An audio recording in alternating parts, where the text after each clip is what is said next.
Bonne nouvelle pour la rentrée académique 2022-2023, l'École supérieure d'administration, d'économie, de journalisme et des métiers de l'audiovisuel ESAE vous ouvre les portes de ses différents sites. À Gbedjomende, à Bomé-Calavi, à Kpakpa et même à Parakou, l'université ESAE vous offre des bons d'études et des demi-bourses dans toutes ses filières en licence 1, 2 et 3. Et pour les 100 premières inscriptions en master 1 et 2, bénéficiez des demi-bourses. Nouveau bachelier, vous avez au moins la mention assez bien, inscrivez-vous vite à ESAE et bénéficiez d'un bon de 50 000 francs CFA. Étudiants, étudiantes et nouveaux bacheliers, payez 200 000 francs CFA en sciences de gestion, sciences économiques, sciences juridiques et en administration des affaires en licence 1, 2 et 3 et 500 000 francs CFA en master 1 et 2, 250 000 francs CFA en administration générale, administration des finances, journalisme et métiers de l'audiovisuel en licence 1, 2 et 3 et 600 000 francs CFA en master 1 et 2. Alors, inscrivez-vous vite et profitez des offres exceptionnelles mais également d'un enseignement de qualité à l'université d'excellence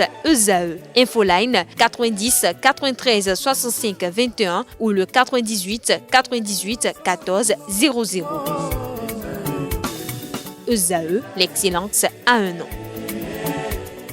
À nouveau, bonjour. L'Association internationale de développement, anciennement AID, et désormais IDA en référence à son abréviation anglaise, est créée le 24 septembre 1960.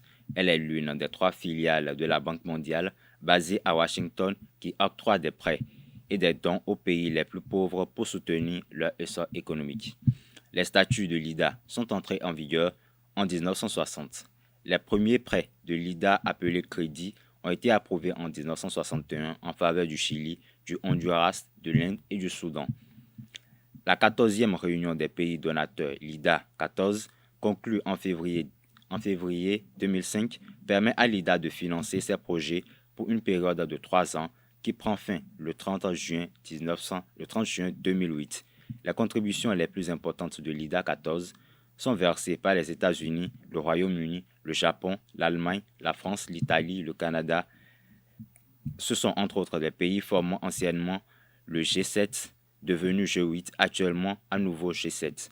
L'Association internationale pour le développement accorde des prêts à long terme, échéance 20, 35 ou 40 ans assortis d'un délai de grâce de 10 ans, avant de devoir commencer à rembourser le principal aux pays les plus pauvres de la planète. Les crédits à long terme et sans intérêt de l'IDA servent à financer les programmes qui vont permettre de construire les politiques, les institutions, les infrastructures et le capital humain que requiert un développement à la fois équitable et soutenu par un plan environnemental. Pour être éligible aux ressources de l'IDA, un pays doit tout d'abord satisfaire quelques conditions. Il s'agit entre autres d'avoir une pauvreté relative, à savoir un revenu national brut RNB par habitant inférieur à un seuil établi et actualisé chaque année, soit $1 114 pour l'exercice 2019, de présenter une cote de crédit ne lui permettant pas d'emprunter aux conditions du marché et donc avoir besoin de ressources concessionnelles pour financer son programme de développement. C'est tout pour la définition du jour. Merci et à très bientôt.